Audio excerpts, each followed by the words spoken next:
Bien, nous allons pouvoir commencer. Bonjour à toutes et à tous et bienvenue à notre webinaire dédié aux quick fixes et à la piste d'audit fiable. Je suis Nicolas Clapez, responsable développement au sein de Maté Conseil Formation.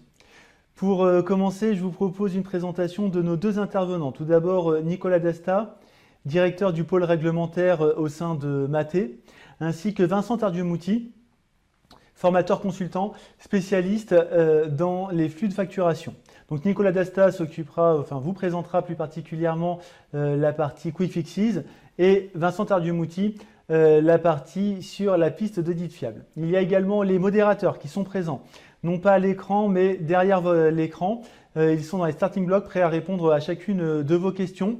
Donc les questions, nous n'y répondrons pas par la vidéo, mais directement par le chat de la plateforme qui se trouve sur la droite de votre écran.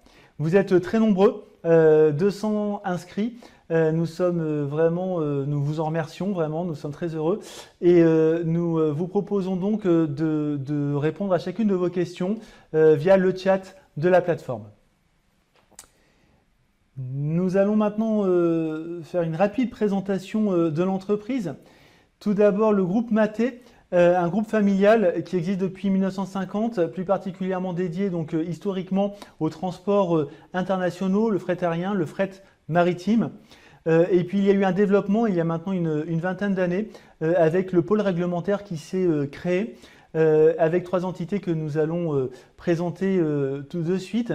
Il y a 160 employés sur l'intégralité du groupe, une centaine de salariés sur le pôle logistique et une soixantaine de salariés dans le pôle réglementaire.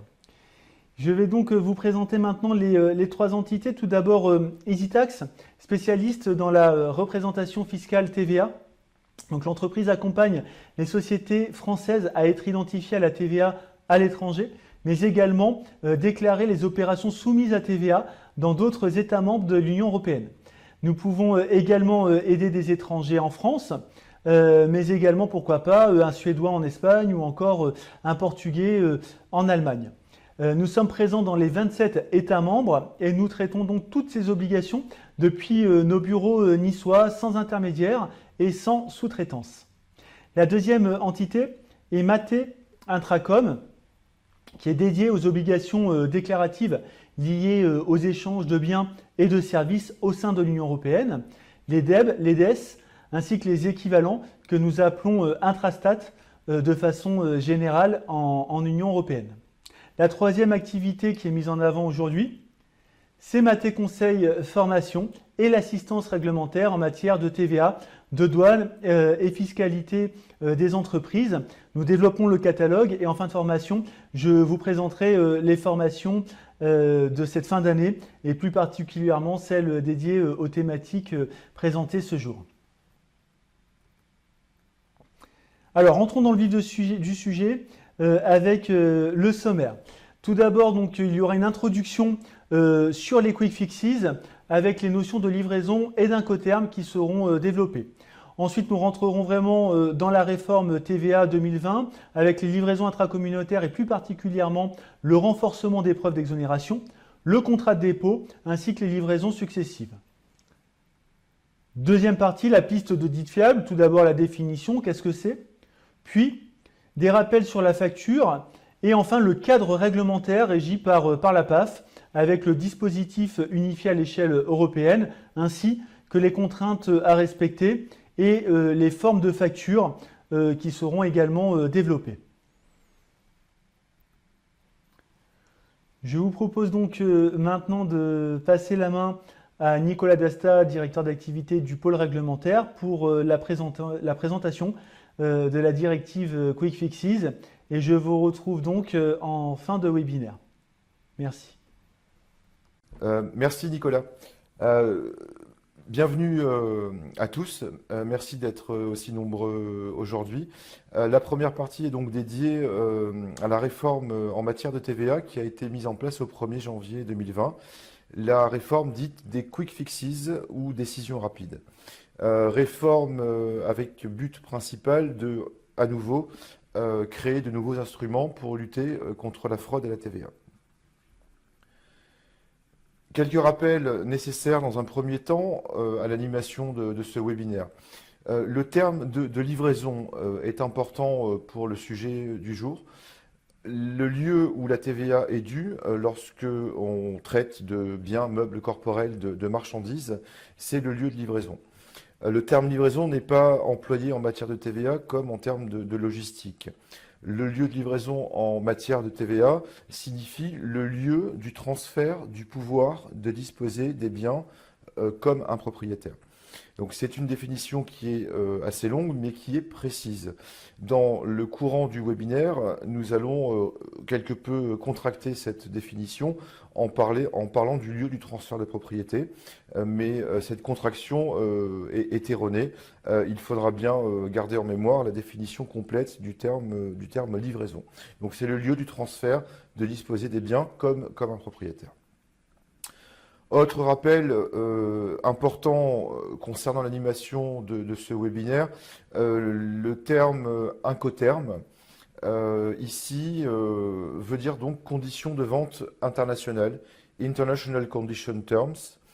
Ce sont le partage des coûts et des risques entre un vendeur que vous avez sur votre écran à votre gauche et un acheteur qui est situé à la droite de votre écran.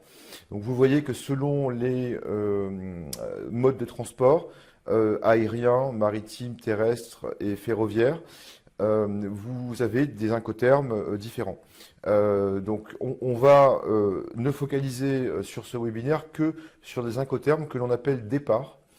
Donc le vendeur met à disposition les marchandises dans le pays de départ. Donc on va imaginer qu'on part de France pour nous.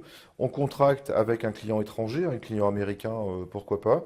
On va pouvoir employer deux types d'incoterms qui sont deux incoterms de vente départ. L'incoterme EXW, qui est l'incoterme Ex-Works ou encore départ usine. Donc le vendeur met dans ses locaux les marchandises à disposition de son client et le client vient dans les locaux du vendeur les retirer et s'occuper de tous les coûts et les risques jusque ces locaux aux États-Unis par exemple. L'incoterme FCA, également est un incoterme départ. Là, on va mettre à disposition les biens également en France, mais dans un lieu convenu avec l'acheteur américain. Par exemple, une plateforme logistique au Havre, par exemple, ou alors un lieu convenu, en tout cas, dans le pays de départ. Donc, ce sont ces deux incoterms-là, départ, qui vont nous intéresser un peu plus tard dans le webinaire. Première grande, énorme incidence de cette réforme, le renforcement des conditions d'exonération pour les livraisons intracommunautaires. Le numéro de TVA de l'acquéreur.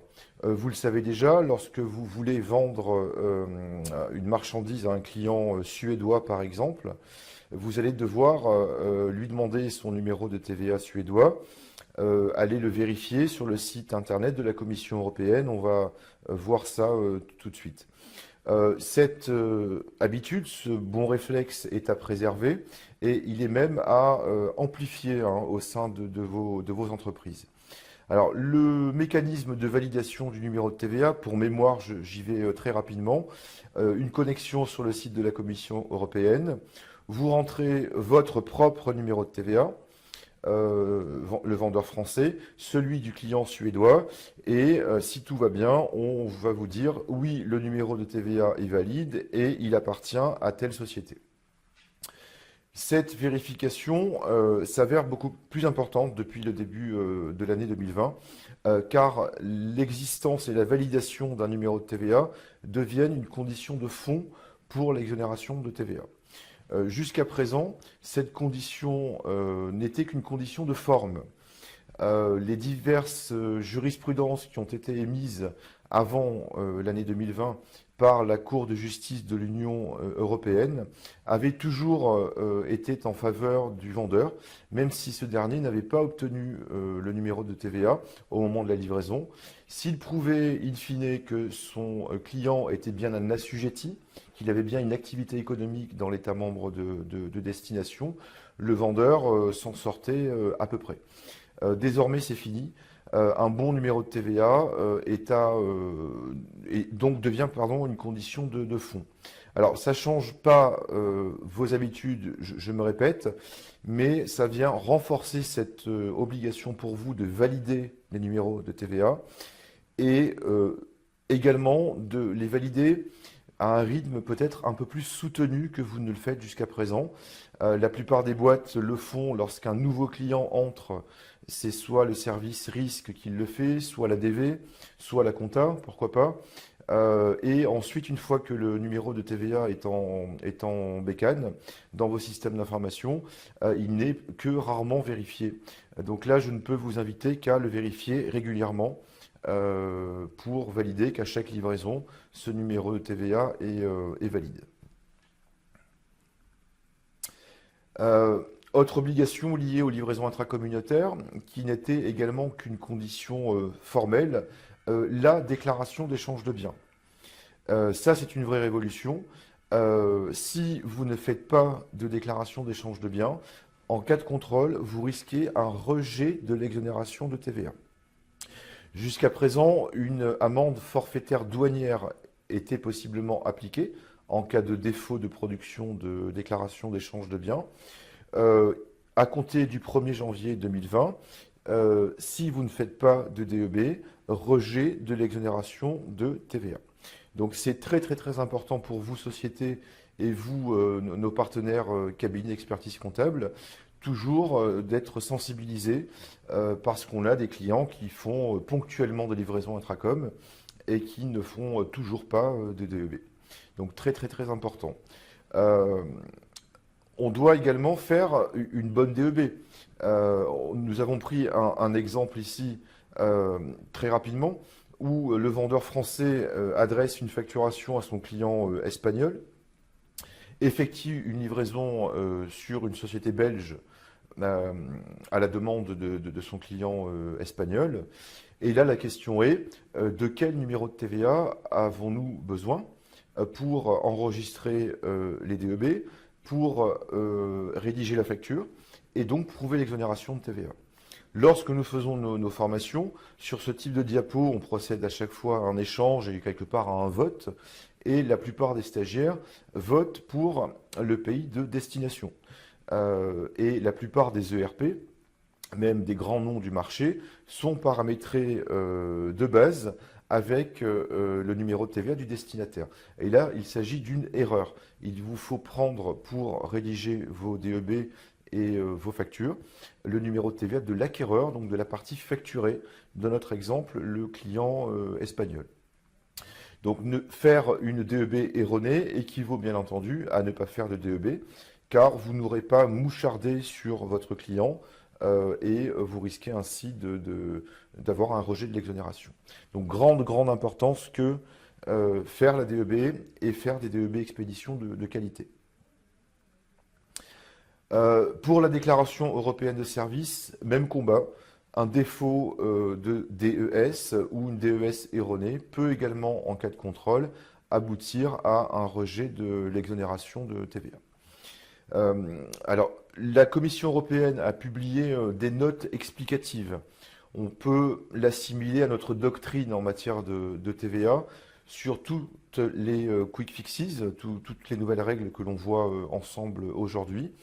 Et on a des portes de sortie quand même que l'on aborde sur dans le détail sur notre e-learning Quick Fixes. Si on va par exemple faire une DEB de façon tardive, ça ne va pas entraîner le rejet de l'exonération. Donc il y a différents cas comme ça prévus par ces notes explicatives de la Commission européenne que l'on détaille donc sur notre e-learning. Autre condition d'exonération déjà existante également, je reprends mon exemple d'une livraison intracom France-Suède. Vous devez prouver que les biens sont sortis du territoire français et sont arrivés dans l'État membre de destination, la Suède. Depuis le 1er janvier 2020, là aussi, nous avons un renforcement des preuves de transport. Deux cas sont prévus par les nouvelles règles. Le premier cas à la gauche de votre écran, c'est le cas où vous, vendeur, maîtrisez le transport jusqu'en Suède. Là, deux preuves vont être nécessaires. Le second cas, c'est votre client suédois qui maîtrise le transport, et on est donc dans le cas d'une vente départ. Le client suédois, par ses propres moyens ou avec son transporteur, vient enlever la marchandise en France.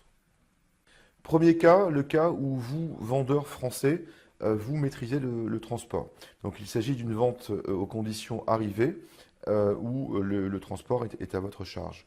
Il est précisé sur cette diapo que les deux preuves ne doivent pas être bien entendu contradictoires et attester toutes les deux en l'occurrence que les biens sont arrivés en Suède et que ces preuves sont délivrées par deux parties indépendantes l'une de l'autre. Alors, qu'appelle-t-on une deux parties indépendantes? Donc, il est précisé ici par la nouvelle réglementation que deux parties sont considérées comme indépendantes lorsqu'elles ne partagent pas la même personnalité juridique et lorsqu'il n'existe pas donc des liens familiaux ou d'autres liens personnels étroits, comme des liens de gestion, de propriété, d'appartenance ou encore financiers et juridiques. Donc, deux prestataires indépendants qui vous donneront ces deux preuves. Quelles sont ces deux preuves? Au de la diapo, rappelez-vous qu'elles doivent être fournies par deux parties indépendantes. On vous propose un document de transport et une facture de transport. Il est évident ici que on n'y arrivera pas et que ces deux preuves, a priori, vont vous être fournies par le même prestataire qui est votre transporteur. Donc si vous n'avez pas deux éléments de preuve parmi ces deux propositions, il faut combiner un des deux éléments de cette première liste avec un second élément qui figure dans le bas de la diapo. Donc on vous propose dans cette seconde liste une police d'assurance qui correspond au transport que je suis en train de faire France-Suède. Rares sont les sociétés, à moins d'affréter un camion complet pour des marchandises de grande valeur, qui contractent une police d'assurance au coup par coup et qui peuvent donc identifier la vente avec la police d'assurance. Donc cette première proposition-là est quasi impossible. Seconde proposition, un document bancaire qui prouve le paiement du transport. Bon, ici c'est tout à fait faisable. Vous auriez en main le document de transport et ou la facture de transport et la preuve du paiement de ce transport. Donc le second élément de cette liste est possible à obtenir pour vous. Troisième proposition, un document d'une autorité publique tel qu'un notaire ou un huissier dans l'État membre de destination. Pas évident non plus. Dans certaines professions, on systématise ce genre de document, par exemple, pour prouver qu'un bateau qui est convoyé par voie maritime est bien arrivé en Croatie, par exemple. On peut faire attester par une administration locale l'entrée dans un port, par exemple. Là aussi, dans la plupart des cas, pas évident à mettre en œuvre. Le dernier élément proposé est une attestation, un récépissé délivré par un prestataire logistique dans l'État membre d'arrivée, en Suède par exemple. Là aussi, pas vraiment évident à mettre en œuvre. Donc si vous maîtrisez le transport, vous allez choisir document de transport et ou facture de transport et preuve de paiement du transport. Le second cas est le cas où vous ne maîtrisez pas le transport. C'est votre client qui vient enlever les marchandises en France. C'est une vente départ. On vous dit dans la nouvelle réglementation ici que vous devez fournir les deux mêmes preuves que nous avons vues précédemment. Problème, c'est votre client qui va contracter avec son propre transporteur. Donc il va falloir exiger de votre client qu'il vous donne copie du document de transport et ou facture de transport et preuve de transport et preuve de paiement du transport. Et à ces preuves-là que vous devez demander à chacun de vos clients, vous devrez en plus demander une attestation à votre client de bonne réception des marchandises en Suède dans notre exemple. Donc je vous laisse jeter en bas de l'écran un œil ici aux données qui doivent figurer sur l'attestation que le client doit vous donner. Donc pas évident, hein, dans le cas d'une vente de départ, de sécuriser l'exonération de TVA. Les autres opérations concernées par cette documentation de preuve de transport. Attention, on n'a pas que les ventes, pas que les livraisons intracom. Nous avons des transferts de stock assimilés à des livraisons intracom. Vous envoyez votre filiale en Italie du stock sans lui facturer. Ce flux est assimilé à une livraison intracom exo, même preuve. Les ventes triangulaires. La marchandise ne part pas de France. Elle fait par exemple Italie-Suède. Vous achetez à l'italien et vous revendez au suédois. La documentation de transport Italie-Suède sera la même que présentée juste avant. Excusez-moi. Les ventes en consignation également, on va y revenir après. C'est un des points de la réforme. Vous confiez une marchandise à un client sans la lui facturer. Et au fur et à mesure de l'utilisation de cette marchandise par votre client, vous lui facturez cette marchandise. Le flux initial France client consignataire est également documenté comme on vient de le voir. Et les ventes en chaîne ou livraisons successives également, c'est un point de la réforme que l'on va voir après, bien entendu devront être également documentées de la même façon. Alors, ça change beaucoup de choses, notamment le cas où le client, avec son propre camion, ou sa propre voiture, pourquoi pas, vient enlever les marchandises chez vous. La doctrine TVA faisait état, et fait toujours état, parce qu'elle n'a pas encore été modifiée, c'est ce que vous voyez à l'écran, d'un faisceau de preuves.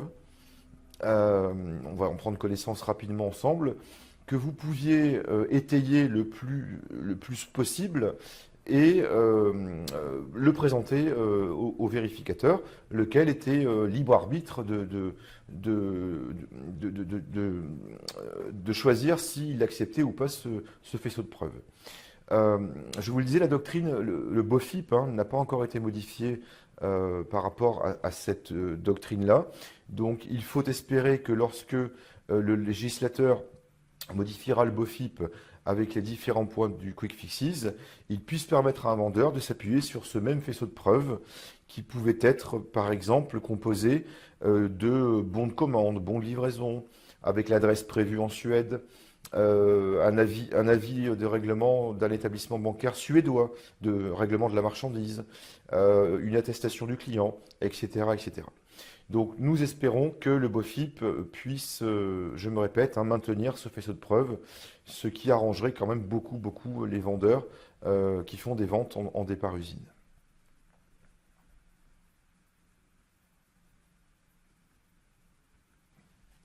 Deuxième élément important de la réforme des Quick Fixes, le contrat de dépôt. Ici, nous avons une simplification. Autant, vous l'avez vu sur les livraisons intracom, le renforcement des conditions d'exo va vous donner un peu plus de soucis et d'inquiétudes. Là, on part sur une simplification. Donc, le contrat de dépôt, que l'on peut également appeler vente en consignation, stock consignation, je vous le disais un peu plus tôt, est défini de la façon suivante. Il y a deux étapes. Donc, dans le schéma, vous avez le flux des marchandises en petit 1. Vous allez confier une marchandise à votre client belge, dans notre exemple.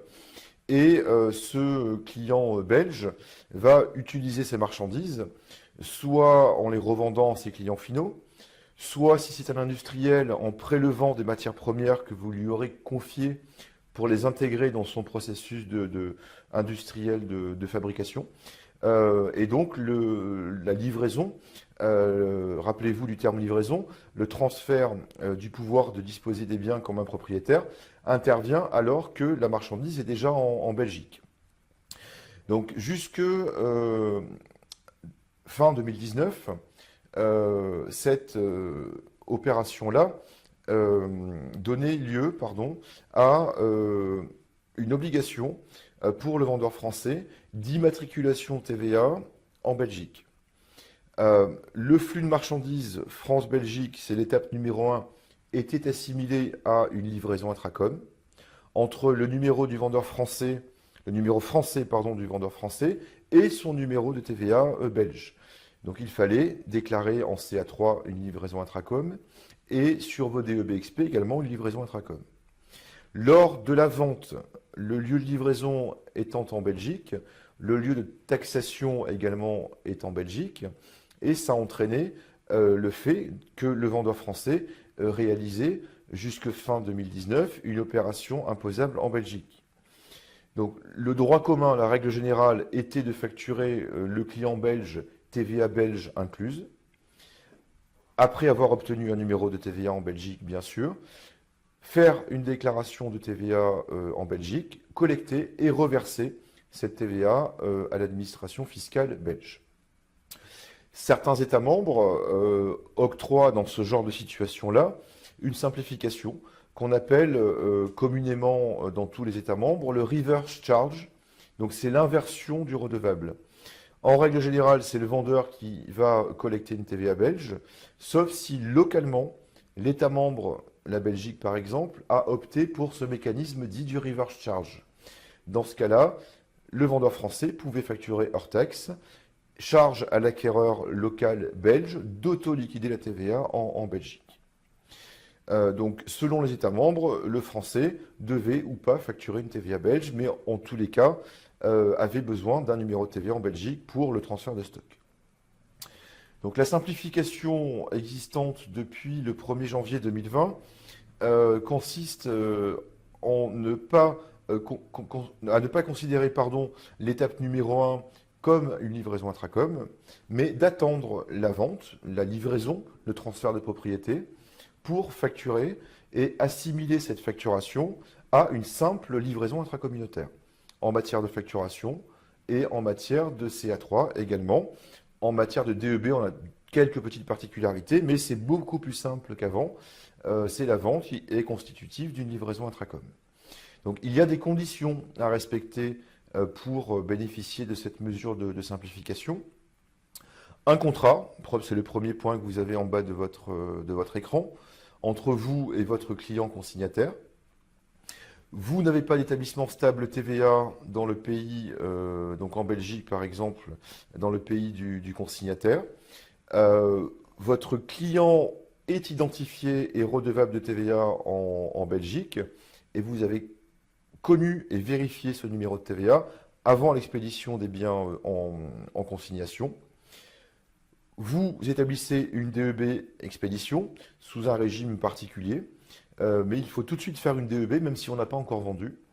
Vous devez vendre ces biens dans un délai de 12 mois et vous avez à l'appui de votre comptabilité un registre qui va consigner toutes ces marchandises confiées à vos clients consignataires. Donc voilà, les conditions existent, elles sont à prendre en compte, mais elles sont tout à fait possibles à exécuter pour vous si vous avez ce genre d'opération économique. Donc là aussi, les notes explicatives de la Commission européenne abordent une dizaine de situations prévues. Je n'arrive pas à vendre les biens sous 12 mois, je ne fais pas ma DEB, je ne fais pas mon registre, comment je peux m'en sortir, est-ce que je peux m'en sortir ou pas? Et tout ça est également développé dans notre e-learning Quick Fixes. Alors, le dernier point, qui n'est pas le plus simple, concerne les livraisons successives. Nous avons besoin ici des deux rappels que nous avons faits en début de webinaire. La notion de livraison, donc le transfert du pouvoir de disposer des biens comme un propriétaire, et la notion d'incoterm et de vente départ. Donc nous allons poser la situation avant de prendre les deux situations auxquelles vous, société française, ou clients de nos partenaires experts comptables, pouvez être confrontés. Donc, vous allez vous positionner, pour le moment, pour réfléchir ensemble et bien poser le tableau, en acheteur-revendeur, au milieu de la diapo, établi en France. Vous avez, par exemple, un fournisseur en Italie, et vous achetez auprès de ce fournisseur aux conditions départ. Donc, le fournisseur laisse les biens en Italie et ne se charge pas du transport. Vous allez revendre ces mêmes marchandises aux mêmes conditions aux conditions de départ usine. C'est votre client final, numéro 2 ici dans notre schéma, qui vient enlever les marchandises en Italie. Donc nous avons ici 2 livraisons successives, 2 transferts de propriété, je mets des guillemets, qui se déroulent sur le territoire italien. C'est ça qui a posé problème ces dernières années, qui a fait l'objet de plusieurs jurisprudences au niveau de la Cour de justice de l'Union européenne, et qui a fortement pénalisé, on va le voir juste après, et le fournisseur italien dans mon exemple, et l'assujetti revendeur français. Donc fort de ces jurisprudences-là, la Commission européenne a souhaité clarifier cette réglementation et instaurer de nouvelles réglementations. Les différentes jurisprudences dont je vous ai parlé juste avant, on va les imager avec ce schéma. Donc vous êtes ici positionné en intermédiaire, acheteur-revendeur. Vous achetez une marchandise en Allemagne et vous la revendez au Luxembourg. Les différents intervenants qui prennent partie à ce genre de flux ont pour habitude, si on se met par exemple en position du fournisseur allemand, de demander le numéro de TVA français, de prouver le transport Allemagne-Luxembourg, et du côté allemand, on se dit, ben, je fais une livraison intracom exo, rien à signaler, je fais ma facture hors taxe. Le français, lui, se dit, bon, je fais une vente triangulaire simplifiée, j'achète en Allemagne, je revends au Luxembourg, j'ai quelques obligations liées aux ventes triangulaires simplifiées, bien entendu, mais tout va bien, je peux acheter hors taxe et revendre hors taxe. Non, le fait de faire 2 livraisons successives dans le pays de départ empêche ce mécanisme-là. La Cour de justice de l'Union européenne a dit, à un moment donné, non, il y a un seul transport intracommunautaire, Allemagne-Luxembourg, donc quelque part une seule preuve de transport, elle ne peut pas bénéficier aux 2 parties, vendeur initial allemand et acheteur-revendeur français. Donc voilà comment il vous faut ici vous positionner. On a le droit commun, la règle générale, et une autre possibilité qu'offre la nouvelle directive. Donc le droit commun, l'acheteur-revendeur français s'identifie à la TVA au Luxembourg. Il communique ce numéro de TVA luxembourgeois au fournisseur allemand. Il reçoit une facture hors taxe. Il déclare son acquisition intracom sur le territoire luxembourgeois. La preuve de transport Allemagne-Luxembourg bénéficie au vendeur initial allemand. Petit 2, le français réalise une livraison imposable sur le territoire luxembourgeois, une vente domestique ou une vente interne, si vous voulez, soumise à la TVA luxembourgeoise, possiblement si le Luxembourg, comme on le disait un peu plus tôt, a opté pour le river charge, le vendeur français pourra vendre hors taxe à son client luxembourgeois. Donc ça, c'est le droit commun. Vous avez un numéro de TVA dans le pays de destination. Autre possibilité, vous disposez d'un numéro de TVA dans le pays de départ, l'Allemagne. Ici, donc, on va se focaliser sur les obligations en Allemagne. Vous allez acheter TVA allemande incluse les marchandises. Et avec votre numéro de TVA, vous allez pouvoir déclarer une livraison intracom entre votre numéro allemand et le numéro luxembourgeois. Et le transport intracom et les preuves associées vont bénéficier à votre vente à partir du territoire allemand. Donc, dans cette configuration-là, vous allez établir une déclaration de TVA allemande, porter en TVA déductible la TVA allemande supportée sur votre achat et porter en livraison intracom exo sur la déclaration de TVA allemande la vente. Donc, vous serez en situation de crédit de TVA dans cette situation. Donc voici les 2 possibilités qui s'offrent à vous si vous faites une vente triangulaire avec les mêmes conditions d'achat, revente, départ usine. Alors un petit mot parce que sur ce type d'opération, parce qu'elles sont quand même assez rares. L'intermédiaire, le français dans notre exemple, va rarement mettre en relation son client final avec son fournisseur par peur d'être court-circuité tout simplement. Ça arrive néanmoins quand certaines marchandises sont sensibles à transporter. Ni le vendeur initial, ni l'acheteur-revendeur ne souhaitent prendre le risque, par exemple, de convoyer un bateau par voie maritime. Donc souvent, on peut avoir des chantiers constructeurs de bateaux qui sont confrontés ici, et leurs distributeurs, hein, qui sont confrontés à ces situations. Ou alors, on est en famille, maison mère, filiale, et on n'a pas peur que l'opacité soit rompue entre le client et le fournisseur. Donc ça, c'est la situation où vous êtes, vous, en situation d'acheteur-revendeur, en situation d'intermédiaire.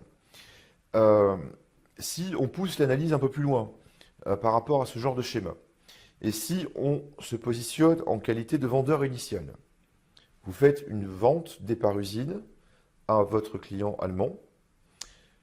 Ce client allemand revend ses marchandises aux mêmes conditions à son client luxembourgeois.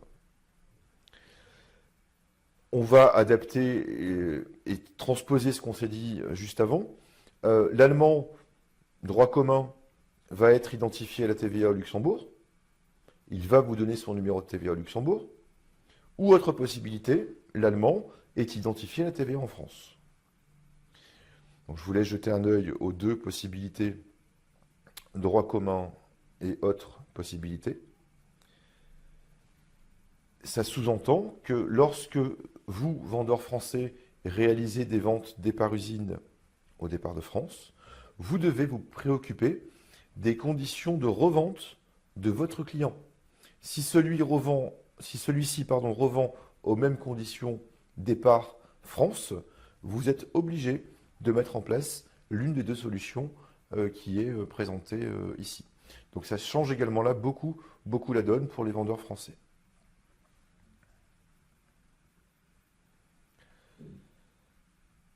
La conformité réglementaire est complexe, vous l'avez vu.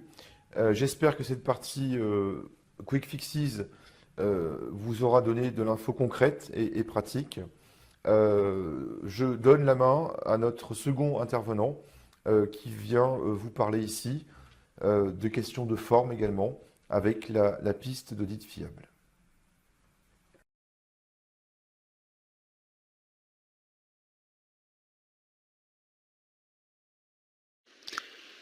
Merci Nicolas pour cette première partie sur les Quick Fixes. On va poursuivre avec la piste d'audit fiable en construisant cet échange et cette présentation en trois parties. Une première sur ce que c'est qu'une piste d'audit fiable, KESACO dans l'expression habituelle, et donc d'où c'est venu, à quoi ça doit répondre, quels sont les clients concernés, donc les entreprises qui doivent respecter cet objectif-là, et puis son aspect global dans un contexte européen qui est de plus en plus présent et qui est le cas aussi des Quick Fixes. Dans un deuxième temps, on va rentrer sur le sujet de la facture, parce que c'est quand même le point central de la PAF. Donc quelles sont les grandes contraintes qui doivent être respectées dedans. Et puis ses objectifs, parce qu'il n'y a pas que des contraintes PAF sur une facture, donc le replacer dans son contexte d'ensemble. Et puis enfin, on rentrera dans le dur de la PAF sur son cadre réglementaire, depuis quand elle existe, quel est le contenu attendu et quels sont les objectifs qui doivent être respectés dans une piste d'audit fiable, qui est donc un document à rédiger par chacune des entreprises en fonction de son contexte. Donc on va essayer de revenir à l'origine de ce que c'est que la piste d'audit fiable. On est dans une évolution réglementaire importante depuis près d'une vingtaine d'années. Et cette révolution, elle a eu une connaissance, une communication pas aussi importante que d'autres thèmes. En réalité, c'est une révolution qui s'est faite en arrière-plan de d'autres sujets. Et la publication de la directive TVA 2010, hein, on parle aujourd'hui d'une autre directive, hein, il y en a plusieurs qui sont succédées, mais celle-là, elle est ancienne et elle a été publiée en octobre 2013, donc ça fait presque 8 ans qu'on en est maintenant à devoir la respecter. Alors, elle fixe un cadre juridique sur les formes de papier pour essayer d'indiquer que le format papier le format électronique est aussi valable que le format papier. On sent même en sous-jacent qu'on va arriver dans une étape supérieure, et on va commencer à y rentrer maintenant, sur le fait que l'électronique va être plus important que le papier. Si on se replace aux années 2000, le papier était d'évidence. Aujourd'hui, il y a une discussion, demain c'est l'inverse, le papier sera l'exception. Et donc, ce texte, il fait quoi? Il dit globalement, vos factures papier, elles ont aujourd'hui peu de contraintes, elles sont naturellement valables. Et bien demain, les contraintes que vous avez sur l'électronique, les contraintes que vous avez sur le papier, on les aligne, ce sont les mêmes. Et donc, vous avez les mêmes règles à respecter qui sont décrites dans la piste d'audit fiable, avec un côté permanence des méthodes et puis description complète du sujet. Alors il y a plusieurs méthodes pour le respecter, avec la signature électronique qui existait antérieurement et qui donc n'est pas concernée par la fiable, la piste d'audit fiable, et puis une forme EDI qui est aussi mise en place depuis les années 90, donc c'était un peu antérieur, et qui est exclue du sujet de la PAF. Donc on voit que la PAF, elle récupère en fait tous les autres cas, avec un gros intérêt, c'est qu'elle va permettre de simplifier ce qu'on était obligé de faire par la signature électronique, on va pouvoir le faire autrement. Autrement dit, cette facture papier, eh bien, elle rentre dans un processus d'ensemble. C'est plus le papier d'un côté, l'électronique de l'autre, avec deux cas de figure et des contraintes fortes, l'EDI et la signature électronique. C'est maintenant, il y a d'un côté l'EDI et la signature électronique, on n'y change rien, mais on a une piste d'audit qui couvre le papier et tous les autres sujets. Les autres sujets, c'est quoi? C'est le mail PDF, celui qu'on utilise le plus et qu'on voulait utiliser pendant longtemps en étant bloqué par des doutes sur la validité, et les doutes, ils étaient importants. Aujourd'hui, ils n'existent plus. Vous êtes concerné à partir du moment où vous avez un moyen d'envoi qui n'est pas les deux cas particuliers qu'on a vus tout à l'heure. Donc le gros avantage, c'est qu'on va pouvoir faire basculer son flux de facturation d'un mode à un autre de façon simple, parce qu'il suffira d'avoir un accord avec le client, on lui dira je vous l'envoie en papier, je vous l'envoie en mail PDF, je vous l'envoyais pas en mail PDF, je vous l'envoyais en scan, je vous l'envoie en scan, et on va pouvoir passer d'un mode à un autre sur la même règle qui sera la PAF. Donc ça, c'est une évolution qui est très très significative. La PAF, elle est globale, c'est-à-dire qu'elle concerne toutes les factures, celles qu'on émet, mais aussi celles qu'on reçoit. Donc on voit que je l'ai décrit sous forme de deux grands pavés, le flux order to cash, donc on envoie une facture qui est la dernière étape d'un processus de vente, mais aussi le flux achat, flux buyer to cash, où là c'est une des étapes à l'intérieur pour pouvoir justifier de l'émission d'un paiement, puisque c'est en ce sens qu'on a besoin d'avoir une facture entrante. Et donc on a à respecter la piste d'audit fiable dès que on a n'importe lequel de ces flux qui n'est pas en totalité sous le format d'EDI à valeur fiscale ou de PDF en signature qualifiée. Donc ça veut dire que l'EDI non fiscal, tous les EDI qui sont incomplets, par exemple sans le double archivage, ou des validations qui ne sont pas comprises dans les échanges, passent sous la coupe du contrôle PAF. Tous les formats papier, alors le format papier avec une impression physique, et puis le format papier qui déclenche un scan, qui représente une image, on considère que c'est aussi une forme de papier, même s'il n'est pas physique. Et puis le troisième cas, c'est le PDF non signé, autrement dit la facture qui est formée directement par votre ERP.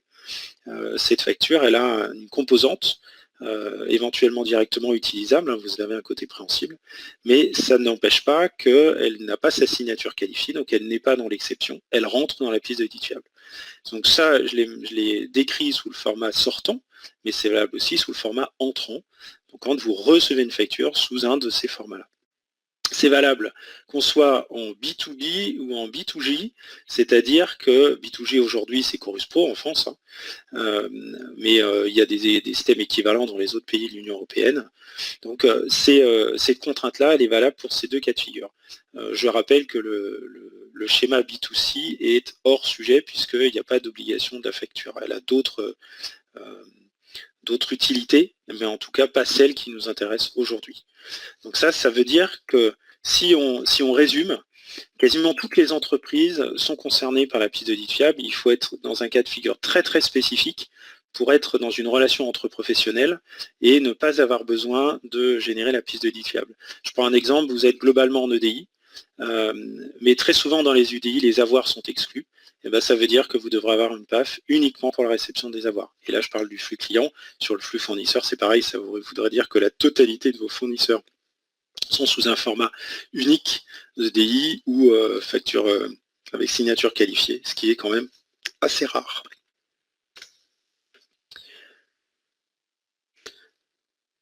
On va donc aller vers les rappels de la facture. Nous avons sur cette thématique une évolution réglementaire très importante sur les 20 dernières années. On arrive à peu près au bout de ces évolutions qui en fait ont permis de faire converger un document de facture qui était très libre, sur lequel on avait un certain nombre de mentions obligatoires, mais qui étaient indexées ou reportées de façon très variable, vers un document qui est de plus en plus normalisé, et ça correspond à notre ère numérique, où en réalité, aujourd'hui, avec l'ère numérique, on a une normalisation induite qui est très forte et qui facilite à la fois la lisibilité par les parties qui utilisent la facture, mais aussi dans sa phase de contrôle. Donc la facture, elle a un objectif pour le contrôle du point de vue réglementaire. Elle a aussi un objectif de contrôle sur la partie fiscale, celle qui nous intéresse pour la PAF. Elle a aussi un objectif de matérialisation entre les deux parties, le vendeur et l'acheteur, parce qu'elle matérialise le fait qu'on a réalisé la commande et qu'il reste une dette à honorer. Et enfin, elle a un élément qui est quasiment son point de départ, c'est sa justification comptable, puisqu'elle permet de justifier du chiffre d'affaires dans les échanges entre sociétés, donc entre le vendeur et l'acheteur, dans les deux cas. Sur les deux comptabilités, elle permet de justifier des pièces comptables qui lui sont associées. Et puis, il y a le côté commercial que je dis en dernier parce que c'est le plus évident, mais je l'ai mis en premier parce que dans son importance, il est là. C'est que commercialement, c'est le document d'échange. Donc, c'est celui aussi qui permet de dire un service qui est celui de réalisation, souvent les administrations des ventes. Eh bien, moi, j'ai fini mon travail, je facture et maintenant, on passe dans l'étape d'après, qui est une étape purement cash. Donc, on a une relation forte parce que la facturation, elle sort généralement du domaine du commerce pour aller vers une autre équipe qui récupère la fin de chaîne. Donc ça, c'est un moment important qui est multi-réglementé, d'où la complexité de la facture.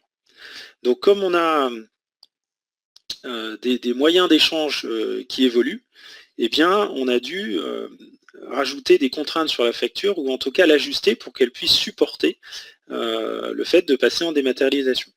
Et c'est là où les étapes ont été longues à se mettre en place parce qu'il y avait des pesanteurs, il y avait des habitudes qui devaient être libérées. Et c'est en 2013 qu'on a stoppé une étape de liberté et de doute pour aller vers quelque chose qui était unifié entre le papier et la dématérialisation. Dans le cas de figure, on se rend compte que la dématérialisation, elle a été initiée par les entreprises avec un objectif d'optimisation, de gain de vitesse, de gain de coût. C'est bien une évolution technologique et business qui s'est progressivement transformée en une contrainte réglementaire parce que le droit a suivi les attentes des entreprises.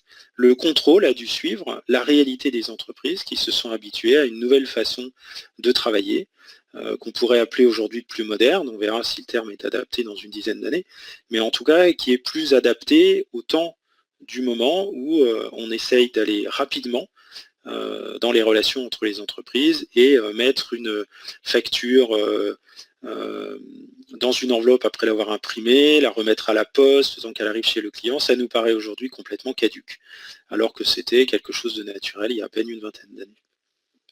Donc on a une évolution intéressante parce que quelque part on suit les réalités technologiques pour atteindre les ajustements réglementaires. Donc la facture, elle a des objectifs divers, de respecter des contraintes réglementaires, de respecter des contraintes commerciales, de respecter des contraintes comptables, et puis de justifier entre les parties de l'existence d'une dette. C'est la dernière étape, elle conclut la vente. C'est un moyen de preuve. Alors, ça l'est moins qu'avant. En fait, avant, la facture, par essence, elle justifiait de l'opération commerciale. C'est moins évident aujourd'hui. Et c'est quelque chose qui est rajouté dans la piste d'audit fiable, c'est d'essayer de remonter dans la chaîne qui permet de générer la facture. En réalité, ça avait été anticipé par les flux EDI et les flux de factures dématérialisées, de façon générale, les factures signées, où il y avait déjà une vérification d'une partie de la chaîne qui avait abouti à la facture. Dans le cas de la PAF, on va jusqu'au bout de la démarche. On doit s'assurer qu'une facture qui a été mise, elle s'appuie bien sur une commande qui a été reçue, qui a été traitée qu'une seule fois, etc., etc. On va y revenir dans les obligations de la PAF. On a un élément important dans la facture, c'est qu'elle doit être juste. Alors le mot juste, il est utilisé à tout bout de champ, mais dans le cas présent, il signifie surtout que sur la facture, on doit avoir le contenu qui correspond à ce que l'on a négocié commercialement au début. Si on a des écarts, c'est de nature à déclencher des contestations, et si on a des contestations, on va partir en désaccord avec le client et donc en réception, en retenue de cash. Donc c'est vraiment un élément qui doit être traité là dans un objectif contractuel, pas dans un objectif réglementaire. La réglementation va nous y aider puisqu'en fait, elle va nous demander de vérifier que les étapes de contrôle pour émettre la facture sont bien respectées. Donc c'est presque un travail de rédaction de ce qu'on aurait dû faire naturellement et donc maintenant qu'on doit présenter éventuellement au contrôleur. Donc on a cette qualité qui va nous aider.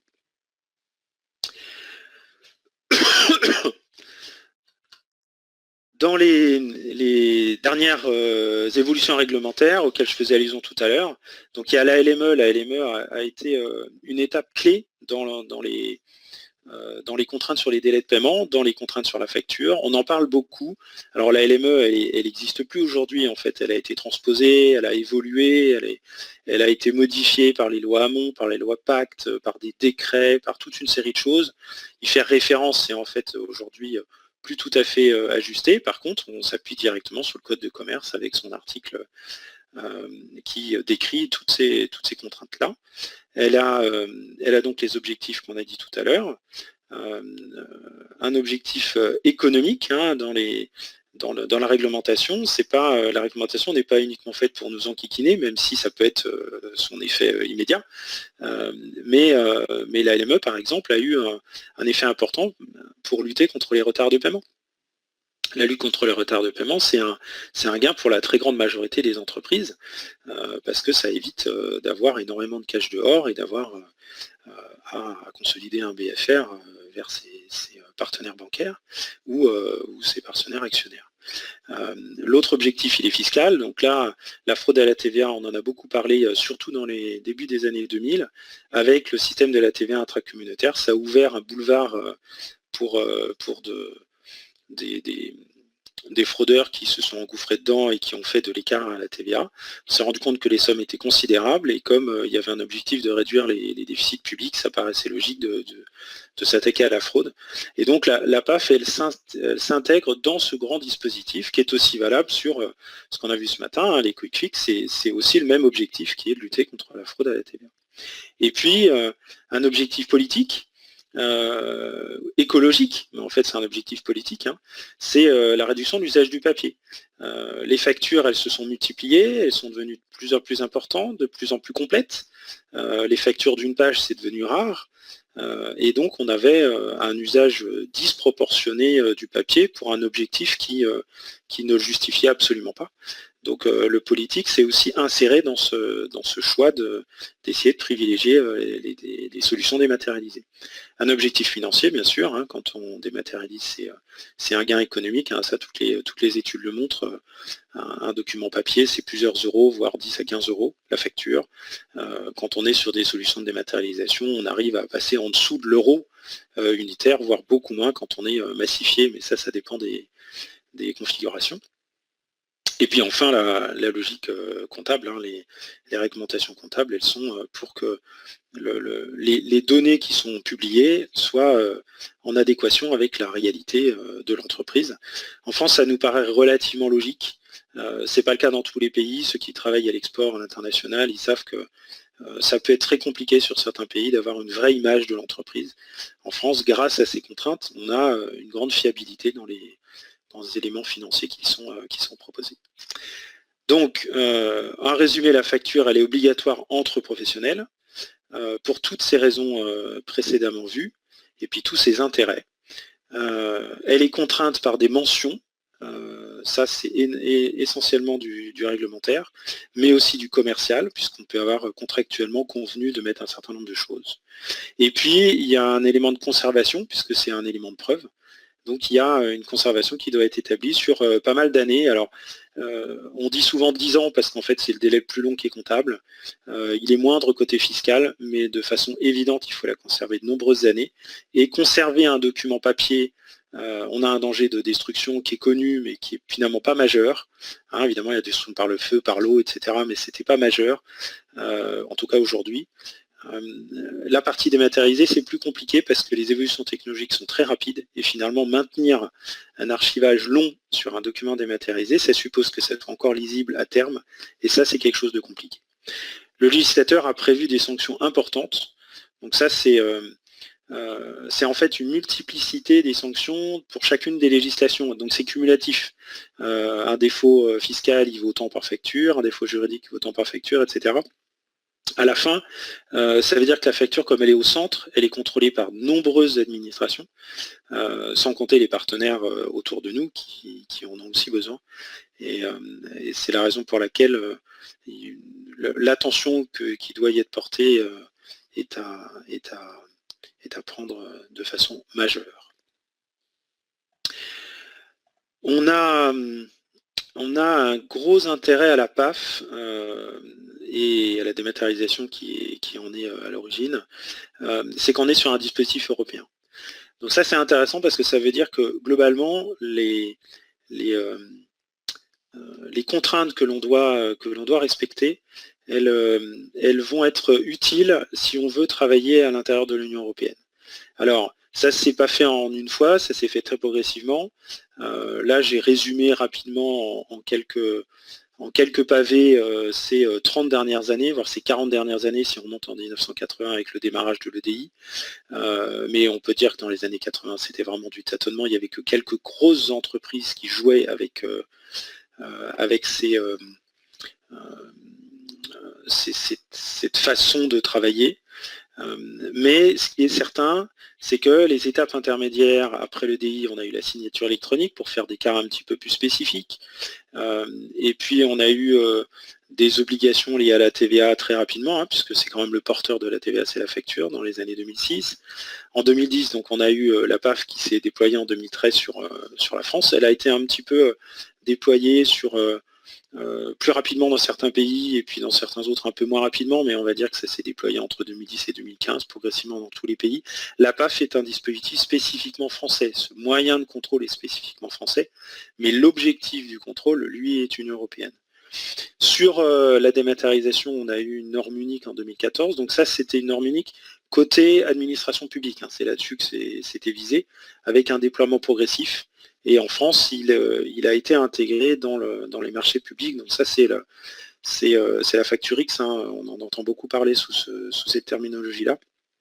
Donc c'est la logique zéro papier. Et puis on a un déploiement qui a été fait sur les administrations publiques d'obligation de dématérialisation. Donc en France, ça a été le grand chantier de ces 4 dernières années. Et c'est un chantier européen depuis une dizaine d'années. On n'est pas précurseur là-dessus, on a des pays comme l'Italie par exemple qui sont très en avance, et l'Europe du Nord. Donc on n'a pas été précurseur, on n'est pas non plus les derniers de la boucle. Par contre ce qui est sûr c'est que dans les années qui viennent, toute l'Union européenne passera à ce dispositif. Et ce dispositif, ça signifie qu'il n'y aura plus, et il n'y a plus déjà en France, de papier pour cette facturation vis-à-vis d'une administration publique. Cette façon de travailler, elle est en train de se déployer en B2B. Hein. On l'a fait en B2G, donc vers les administrations publiques au niveau français et européen. Dans les pays de l'Union européenne, l'Italie par exemple est passée au zéro papier complet. Il n'y a plus du tout de facture papier, même entre entreprises. Sur la France, c'est quelque chose qui est prévu. Alors, les années s'écoulent et puis ça se décale, mais il y a quand même eu un vote l'année dernière en France avec un objectif zéro papier 2023, ce qui signifie très probablement une généralisation de Chorus Pro pour la totalité des flux interentreprises dans les années qui viennent. Alors on va rentrer dans la partie purement réglementaire de la PAF, la partie dure, on va dire. Il y a deux sujets. Le premier, on va le voir maintenant, ce sont les 3 contraintes à respecter, puis on fera juste après la deuxième partie. Le texte réglementaire de la PAF est très court. L'essentiel est décrit dans des documents d'explication, mais le texte lui-même est très court et c'est toute sa limite, mais c'est aussi tout son intérêt, parce que les mots qu'on va voir maintenant sont très importants. Donc les 3 contraintes à respecter, ce sont l'authenticité de l'origine, l'intégrité du contenu et la lisibilité de la facture. Vous avez sans doute dû entendre parler de ces 3 mots. Donc le premier, c'est l'authenticité de son origine, c'est-à-dire qu'on doit être capable de garantir l'identité de l'émetteur. On doit être certain d'être, si c'est nous qui émettons la facture, on doit pouvoir justifier que c'est bien nous qui sommes à l'émission de la facture. Donc à l'intérieur du document, de façon cycle, ou de façon fixe à l'intérieur du document. Le deuxième point, c'est l'intégrité du contenu. Ça veut dire que la facture telle qu'elle est émise, elle doit être exactement conforme à ce que va recevoir le destinataire. Il ne doit pas y avoir de modification qui s'établit à l'intérieur du déplacement de la facture. C'était quelque chose qui était considéré comme sous-jacent dans une facture papier, parce qu'on considérait que vu qu'elle était écrite, elle ne pouvait pas être modifiée. On s'est rendu compte avec l'époque moderne qu'une photocopieuse était capable de nous faire un document très conforme à l'original avec une grosse modif au milieu. Dans le système numérique, eh bien, il va falloir le fixer et surtout, l'élément le plus important, ça va être de justifier s'il y a une tentative de l'abîmer. C'est-à-dire que c'est pas la facture a été abîmée, c'est qu'on vérifie qu'il n'y a pas eu une tentative de le modifier. Donc il y a des moyens de contrôle pour arriver à fixer ce point-là. Dans les factures avec signature, il y a un moyen de contrôle. Et bien dans la piste de DIFIA, il faudra montrer qu'on a mis en œuvre tout ce qu'on peut pour justifier qu'on n'a pas une tentative de modification du contenu. Et puis enfin la lisibilité, donc ça je viens d'en parler il y a quelques minutes. La lisibilité, c'est que la facture, elle doit être lue sans difficulté par l'utilisateur. Ça paraît évident quand je vous la donne maintenant. Mais quand on est en numérique, est-ce que le fichier d'aujourd'hui, quand vous allez essayer de le relire dans 2-3 ans avec les évolutions techniques, ça sera toujours le cas? Donc en vrai, la vraie difficulté, c'est le temps pour le numérique. C'est généralement pas l'instant, parce que si vous avez une facture qui n'est pas lisible par le destinataire, il va déjà vous la rejeter, donc vous le saurez. C'est est-ce que ça se dégrade et est-ce que ce que vous avez stocké peut être encore utilisé dans quelques années. Donc on a un effet timing qui est très très lourd sur la lisibilité. L'intégrité, c'est plutôt les lieux de stockage, qui va être une vraie contrainte. Et puis l'authenticité, ça va être d'autres moyens de contrôle qu'il faudra mettre en œuvre. Ensuite, dans la PAF, d'autres articles, les 6 et 7 qui nous intéressent. Là, on est sur les formes de facture. Donc en fait, la PAF, elle nous dit, moi je dois être rédigé pour tous les cas autres que la signature électronique et le DI. Voilà. Dans tous les autres cas, il faut me rédiger parce que c'est cette façon-là que le fisc va utiliser pour vérifier que la facture est justifiée. Voilà. Donc on a un élément important, c'est que maintenant on accepte l'électronique. Donc ça c'est bien, c'est pratique parce que ça veut dire qu'on va pouvoir de façon fluide discuter avec un client sans avoir à respecter les contraintes très élevées de l'EDI et des factures signées. Mais la contrepartie, c'est qu'il va falloir rédiger une piste, c'est-à-dire en fait une procédure, puis des contrôles, puis la justification qu'on a régulièrement réalisé ces contrôles. Donc c'est cette documentation qui doit être établie, elle est très variable. On a une grande liberté et ça c'est précisé par le législateur dans ses documents d'application. Vous savez que le fisc qui fait des bulletins d'explication de comment appliquer telle ou telle réglementation. Donc sur le sujet de la PAF, il y a toute une documentation qui a été écrite et qui permet, entre autres, d'indiquer que cette piste, elle va être adaptée à la taille de l'entreprise qui la rédige, qui est à l'origine des factures. Elle va être adaptée au fait que l'entreprise, elle émet beaucoup de factures ou pas beaucoup de factures, des factures complexes avec par exemple des cas de TVA qui sont pas standards, ou au contraire une entreprise qui facture la totalité à 20% de TVA, donc facturation standard, normale, etc. Tout ce qui complexifie la facturation va demander une piste un peu plus élaborée. Donc c'est là où il va falloir rentrer dans ce document qui est la source de beaucoup de questions et qui est sans doute le point qui génère vos questions en ce moment. Eh bien, cette documentation, elle va être très adaptable de quelques pages à quelques milliers de pages suivant la taille de l'entreprise. D'un système de contrôle immédiat et systématique où on va dire dès que je facture, j'établis tel et tel contrôle. Donc ça, c'est une procédure qui fixe une règle d'un contrôle systématique pour chacune des factures. Donc quand on émet quelques factures, c'est parfaitement adapté. Quand on en émet plusieurs dizaines de milliers par jour, ça ne le sera pas. Là, on sera obligé de rentrer dans un système de contrôle par picking, de vérifier les plus grandes factures. Et on va décrire le système de contrôle. On va s'assurer qu'il qualifie l'ensemble des cas de figure représentés par ce que produit l'entreprise. Alors pas à 100%, mais il faut couvrir l'essentiel. Et puis, on va faire un contrôle des contrôles, puisque vous êtes dans un système d'autocontrôle à l'intérieur de la PAF. Ça veut dire que vous avez la liberté de décrire votre façon de travailler, de réaliser vos contrôles, et puis vous allez faire la vérification que vos contrôles couvrent bien l'essentiel. Donc la piste de DIFiable, elle est constituée finalement de 3 grands pavés. Comment vous fonctionnez, comment vous établissez vos factures.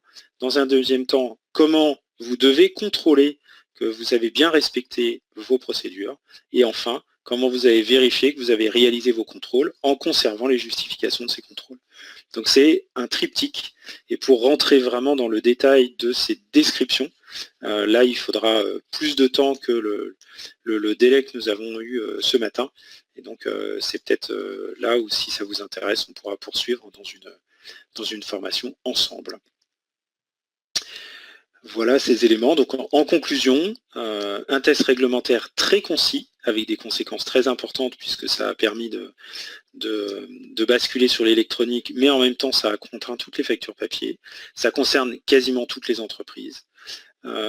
Ça demande une rigueur qui est plus importante qu'avant, qui est dans l'air du temps, puisque de toute façon on a une qualité documentaire qui est en croissance globalement depuis qu'on est passé à l'ère numérique.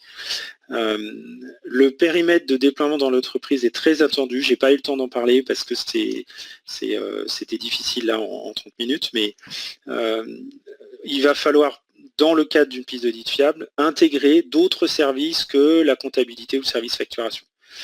Puisqu'on va remonter jusqu'à la commande, la prise de commande et la discussion avec l'entreprise, donc les services commerciaux.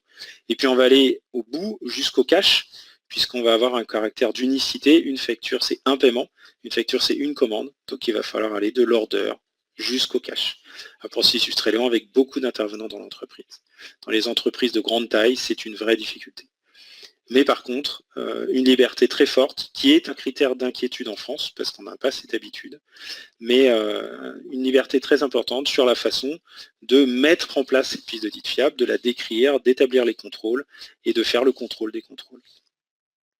Voilà ce qu'on pouvait dire sur la piste d'audit fiable. N'hésitez pas à interagir avec nous sur le chat, posez vos questions, on essaiera d'y répondre au mieux. Et puis, si vous voulez en savoir beaucoup plus, n'hésitez pas à nous retrouver dans une des futures formations sur la piste d'audit fiable ou sur le Quick Fix pour revenir sur la première partie de ce webinaire. Alors, pour la poursuite du webinaire, je redonne la main à Nicolas pour la suite des opérations. À très bientôt.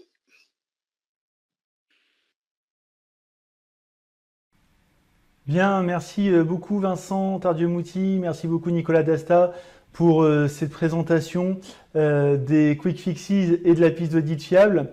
Bien, pour conclure ce webinaire, tout d'abord, sachez que vous pouvez répondre à notre questionnaire de satisfaction. Voilà, en cliquant, vous voyez la flèche en haut à droite de l'écran.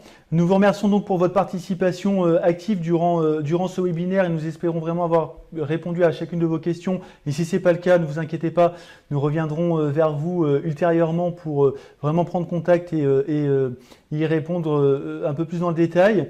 Sachez qu'il y a donc de nouvelles formations qui sont prévues sur ce dernier trimestre 2020.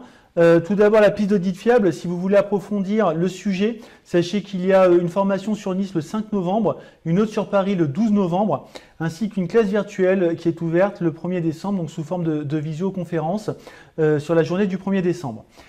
Également TVA à l'international, déclaration d'échange de biens, déclaration européenne de services, évidemment le lien directement rattaché à la déclaration CA3 et la TVA. Une session sur Nice le 10 novembre, une classe virtuelle les 19 et 20 novembre prochains, ainsi qu'une session sur Lille le 8 décembre. Toujours dans la thématique, la facture zéro papier sous forme de classe virtuelle, cette fois-ci en matinée, le 17 novembre, donc c'est une demi-journée, une présentation des différents formats de la facture dématérialisée, ainsi que le cadre réglementaire dans lequel chacune de ces factures s'inscrit. Donc très intéressant pour pouvoir vraiment balayer les différentes formes de facturation électronique et comment les mettre en œuvre. Et puis enfin, notre e-learning 100% en ligne, Quick Fixes 2020, donc disponible sur sitôt que vous vous inscrivez, on vous envoie un lien et vous avez accès pendant 60 jours et vous pouvez faire défiler les différentes activités à votre rythme comme bon vous semble. Voilà, à nouveau merci pour votre participation et donc à très bientôt et bon appétit parce que c'est l'heure. À bientôt, merci, au revoir.